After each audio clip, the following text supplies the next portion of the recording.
Everyone, it's Jen. Welcome back to Yarn Purpose. Today I'm here with a designer chat.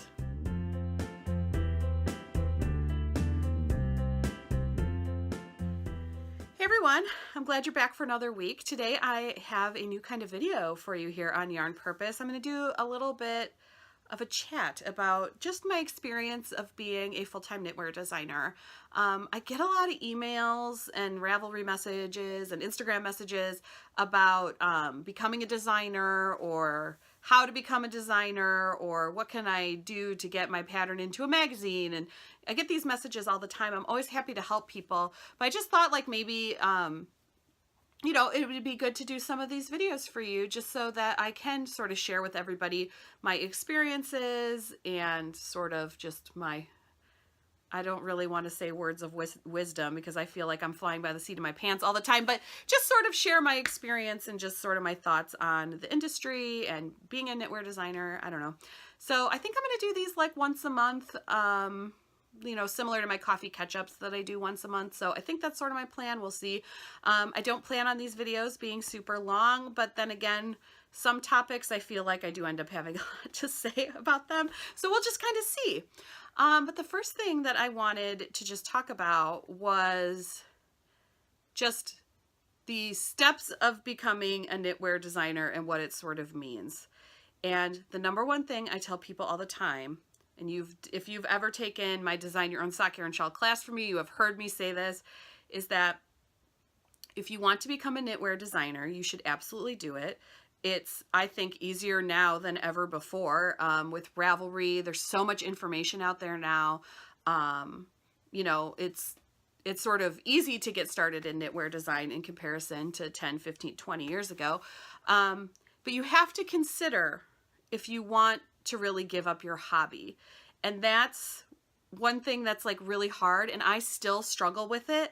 I've been working full-time in my business for 4.5 years, and I still struggle with the hobby versus job. I mean, you saw my coffee catch-up last week. Like, I'm knitting sweaters, I'm knitting socks. That is not work because it is still my hobby and I love it. But the thing is now for me, work always has to come first, and it's awesome. So awesome that my work is knitting. I am not complaining about that at all.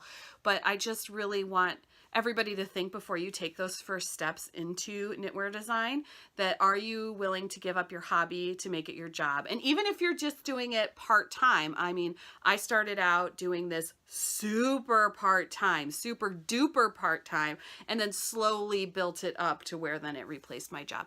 But even if you're putting one pattern on Ravelry, you still have cost associated with that, because you're going to have to knit your sample or pay somebody else to knit your sample. You're going to have to pay for a tech editor. So there's costs involved. And also there's customer service involved in that too. No matter how perfect your pattern is, it could be the most beautiful, well-written pattern in all of the land, and you're still going to have to answer emails. There's always going to be somebody that's just confused. I mean, maybe just the way you worded it, it's just not, for whatever reason, they're not getting it. Doesn't mean that your pattern's bad, but you're always going to have, sort of those customer service, customer support type issues to deal with. And also, if you aren't just putting your pattern on Ravelry, if you do end up working with a magazine or yarn company, you now have a deadline. And in almost every situation, you are going to sign a contract for that work. And so if you're someone that struggles with deadline knitting when it's like for a baby shower, just really think about that, because, the industry is big, but yet it's small. And so, when you have deadlines, you have to stick to them, and deadlines kind of mean jobs. So like I said, even if it's just super duper part-time, a lot of us started out that way. I have sort of my group of knitwear designer buddies that I talk to on a very regular basis. All of us sort of started out, most of us with other jobs that were unrelated, and like slowly got to the point where we could make it a job.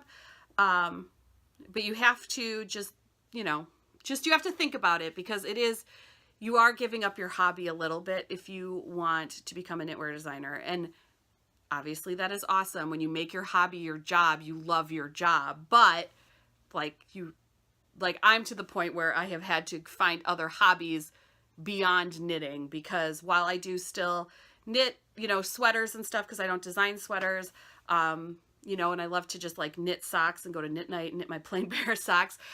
It's not like it used to be.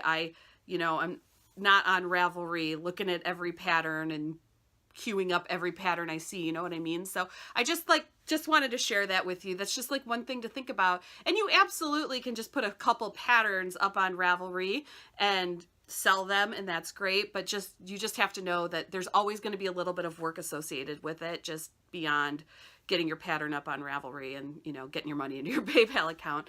So yeah, that's just really what I wanted to share with you today. Just sort of my thoughts on that. I don't know, it's kind of rambly, but it's just, I feel very strongly that you just have to really think about that, and especially if you do have the goal of making it your full-time job eventually, then you absolutely are, you're really close. Either you're fully giving up your hobby or you're pretty close to giving up your hobby to make it your job, which again is awesome, but just something to think about if you're considering becoming a knitwear designer. So that's it for me for today. Go ahead and give this video a thumbs up if you liked it, and leave a little comment below just telling me if you have subjects about designing or going around and teaching, anything sort of involved in my business. If you have any questions or anything, leave them down below. I'll be happy to do that, like talk about them in a future video. And if you want to see more of these videos, don't forget to hit that subscribe button. If you like, you can turn on notifications to be notified whenever I upload a new video. So that's it for me for today, guys. I hope that everybody has a great week, and I will talk to you again soon. Bye.